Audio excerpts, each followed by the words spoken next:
अस्सलाम वालेकुम स्टूडेंट्स, आज हम ग्रेड 9 के थ्योरम हमने कल स्टार्ट किए थे। आज हम थ्योरम 10.1 किया। मैंने आप लोगों को गिवन तक समझा दिया था। आज हम गिवन से आगे इस थ्योरम को आगे हम करेंगे। स्टूडेंट्स, जैसे मैंने आप लोगों को बताया था कि हमारे पास थ्योरम था 10.1, उसमें स्टूडेंट्स हमें जो है ना 2 ट्राइंगल्स बनाने थे, ट्राइंगल 1, ट्राइंगल 2। इसको नाम क्या दिया हुआ था? ए बी सी। ट्राइंगल 2 को हमने नाम दिया था डी ई एफ।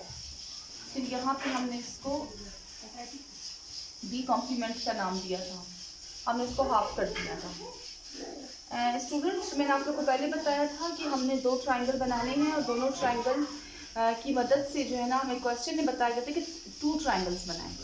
मैंने आप लोगों को बताया था कि हमने जो है ना इस क्वेश्चन को सॉल्व करना है और थ्योरम को सॉल्व करने के लिए कुछ हेडिंग्स की ज़रूरत होती है। मैंने आप लोगों को बताया था सबसे पहले गिवन है, मैंने आप लोगों को बताया था इक्वल पार्ट्स लिखने हैं।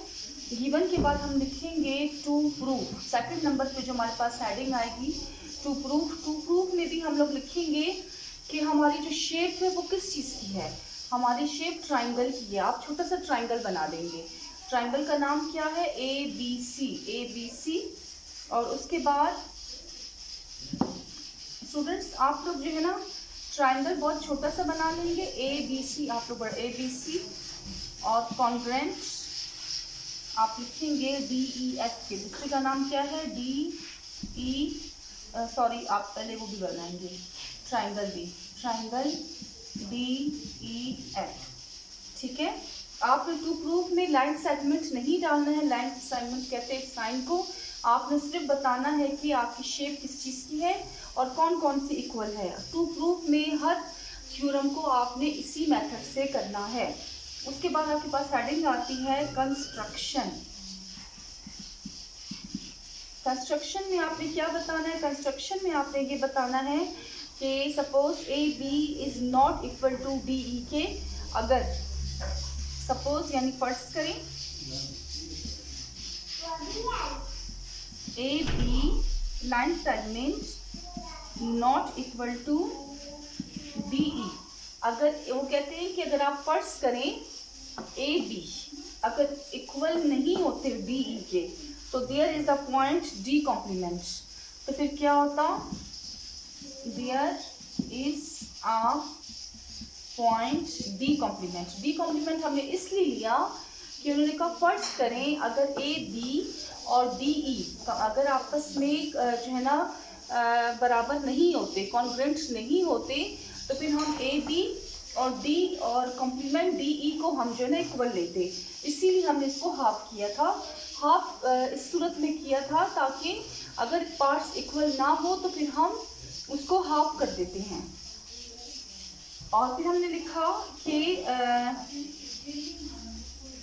Suppose A B is not equal to D A K and there is a point D complement and D. फिर हमने लिखा कि दैट ए बी उसके बाद हमने लिखा कि join D complement to F. हमने डी कॉम्प्लीमेंट को हमने इसको हाफ किया। D complement join to F, join D complement to F. जो आपने इसको हाफ किया है ना, आपने उसी के बारे में आपने कंस्ट्रक्शन में बताना है कि हमने इसको कैसे हाफ किया। फिर आपने प्रूफ लिखना है। प्रूफ में हमारे पास 2 हेडिंग आती है। एक हेडिंग आती है स्टेटमेंट और दूसरी हेडिंग हमारे पास आती है रीजन। Statement, reason. स्टेटमेंट में हम क्या करते हैं? स्टेटमेंट में स्टूडेंट्स हम लिखते हैं कि हमारे पास जो है ना सबसे पहले हम डायग्राम का नाम लिखते हैं। डायग्राम का नाम क्या था हमारे पास? Triangle A B C equal to triangle D E F. यानी कि हमारे पास अभी हमने जो है ना इक्वल पार्ट्स देखने हैं। ए बी सी जो है equal to D E F के। उसके बाद हम जो है ना जो हमने गिवन में किया है हम उसी को। अब इसके बाद स्टूडेंट्स हम इक्वल पार्ट्स लिखेंगे प्रूफ में कि हमारे पास इक्वल पार्ट्स कौन से थे। जो बात हमने किस में की थी? गिवन में की थी। गिवन में हमने लिखा था ना कि A B equal to D E के। तो आपने इसमें यही बताना है कि A B congruent D E के। ये बात कहाँ की थी हमने, गिवन में, इसलिए आप यहाँ पे गिवन लिख देंगे। और ये जो ए बी सी और डी ई एफ, ये बात कहाँ की थी, प्रूफ में, यहाँ पे आप प्रूफ भी लिख सकते हैं, ठीक है। फिर उसके बाद आपने इसके अलावा जो है ना B C equal to E F के, तो आप लिखेंगे B C line segment equal to E F के। ये बात भी हमने गिवन में की थी, यहाँ पे आप गिवन लिख देंगे, ठीक है। फिर उसके बाद हमने लिखा था angle B equal to angle E के, तो आप लिखेंगे angle B congruent angle E के। ये बात हमने कहाँ की थी, ये बात भी हमने गिवन में की थी, तो यहाँ पर भी आप गिवन लिख देंगे, ठीक है। और इसी तरह आगे मैं यहीं पे करती हूँ। इसी तरह आपने कहा था कि उसके बाद हमने लिखा था कि सी, उसके बाद हमारे पास था D E F angle D E F equal to angle D complement F E के। अब यानी कि एंगल डी ई एफ, उसके बाद ये भी इक्वल है एंगल डी ई एफ की, यानी कि डी ई एफ भी बराबर आपस में इक्वल है। अगर हम कॉम्प्लीमेंट डी ई एफ को भी लेंगे तो ये भी इक्वल है। तो ये बात भी हमने किस में की थी, यहाँ पे आप कॉन्ग्रेंट सिर्फ लिख सकते हैं, ठीक है। और सी हमारे पास एंगल सी कॉन्ग्रेंट एंगल किसके, एफ के, ठीक है।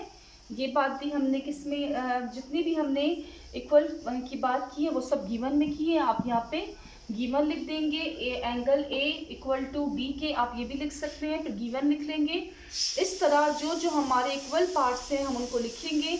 इस तरह जो है ना हमारे जो है तमाम को तमाम जैसी तरीके से सॉल्व होगा।